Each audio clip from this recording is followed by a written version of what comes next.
আবার তার পক্ষ হয়ে কথা বলে আপা নাকি আবার ফিরে আসবে, আসেন কথা বলে আপনি চট করে আসবেন, আসেন আপনাকে তো নেওয়ার জন্য আমরা রাজি আছি। আপনারা রাজি আছেন না?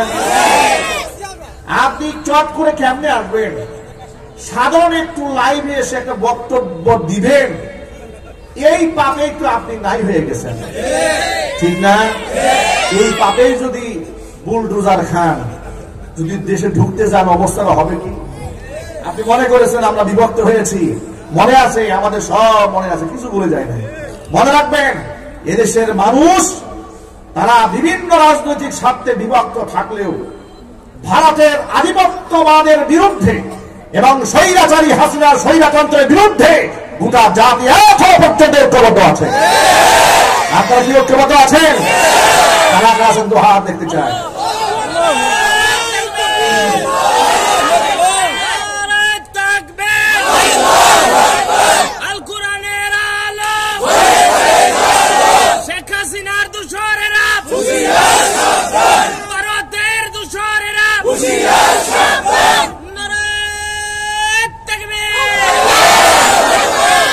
উনিও না দোষ খুঁজে পান না, কিছু দোষ দেখাই দিলাম।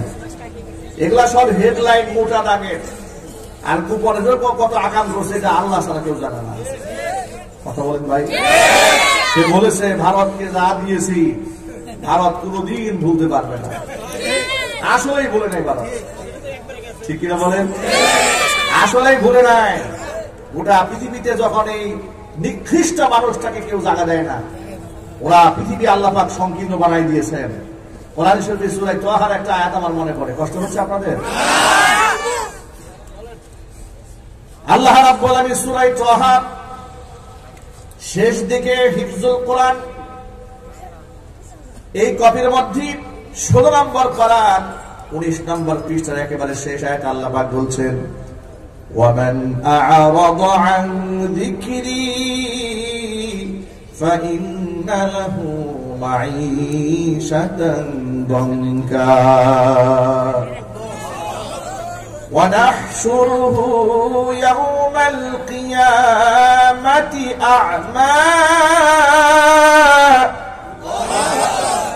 قَالَ رَبِّ لِمَ حَشَرْتَنِي أَعْمَى وَقَدْ كُنْتُ بَصِيرًا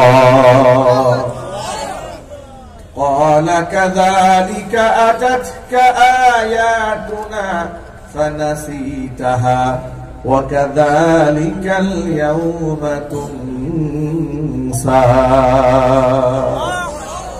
আল্লাহ পাক বলেন ওয়ামান আ'রাদ আন যিকরি, আমার কোরআন থেকে যে ব্যক্তি মুখ ফিরায় নেবে, ফাইন্না লাহু মাঈশাতান দানকা, আমি তার গোটা জিন্দেগিটাকে সংকীর্ণ বানায় দেব।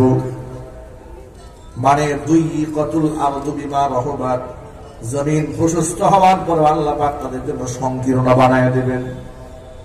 বাস্তবতা হাসিনার দিকে তাকায় দেখেন, হাসিনা কোরআনের বিরুদ্ধে অবস্থান গ্রহণ করেছিল, আলেমদের বিরুদ্ধে অবস্থান গ্রহণ করেছিল ক্ষমতার চেয়ারকে শক্তিশালী করার জন্য।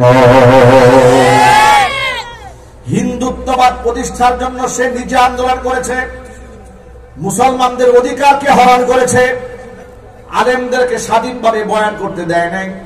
কত মাহফিলে 144 ধারা তারা জারি করেছে।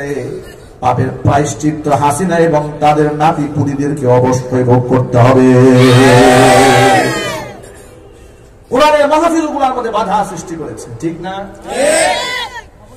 ইসলামপুরের মাঠে আমাকে মাহফিল করতে দেয় নাই, চৌরাস্তার মাঠে আমার মাহফিল বন্ধ করে দিয়েছে, বোট বাজারে আমার মাহফিল বন্ধ করেছে, কাশিমপুরের হাই স্কুল ফুটবল মাঠে আমার মাহফিল বন্ধ করেছে, শফিপুর আমদার মানিক মাদ্রাসার মাহফিলে একদিন আগে গিয়ে প্রশাসন বলেছে মাদানী হুজুর ওয়াজ করতে পারবে, সবাই ওয়াজ করবে, আমি করতে পারবো না। কেন?